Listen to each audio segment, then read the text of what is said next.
अस्सलाम वालेकुम। आता है याद मुझको गुजरा हुआ ज़माना। आपको याद होगा जब बचपन में हम लोग होते थे तो एक सवाल अक्सर हमसे किया जाता था, क्यों भाई बड़े होके क्या बनोगे, बड़े होके की बनना जी। तो उस सवाल का जवाब बड़े होके मिलता है। और हमारी उम्र में जब हम काफ़ी बड़े हो जाते हैं तो ये सवाल का जवाब बड़ा वाज़ेह हो जाता है कि हम दोबारा बचपन में जाना चाहते हैं, दोबारा बच्चे बनना चाहते हैं। मैं नहीं बढ़िया होना मावे, खेलन दे तूतां दी छावें।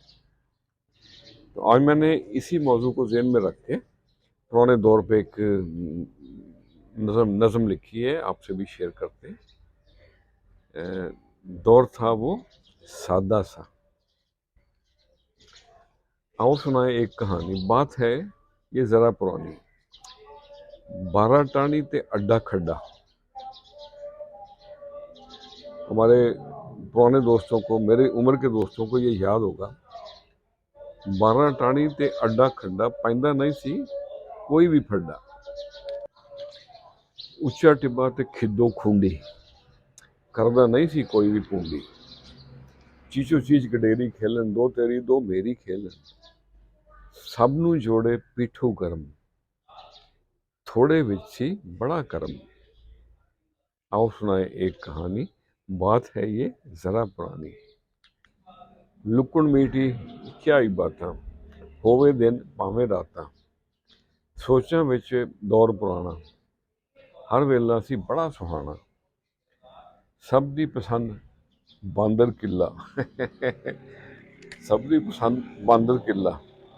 जिन लोगों ने ये बांदर किला खेला है वो जानते होंगे कि इसमें कितना मजा होता था। सबकी पसंद बांदर किला, दितू मूदा पेजी बिल्ला। बोलदा नहीं हो यार पुराना, बोलदा नहीं हो यार पुराना। पल्ले नहीं सी हुंदा तेला, बिन पैसे सब सी खुश। नाम लेन ते जांदे रुस, दौर पुराना लभदा दिल। दौर पुराना लभदा दिल, अगे वध के सब नूं मिल। आओ सुनाए एक कहानी। बात है ये जरा पुरानी।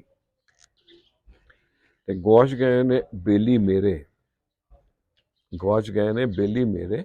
हर वेले रहिंदे सी नेड़े।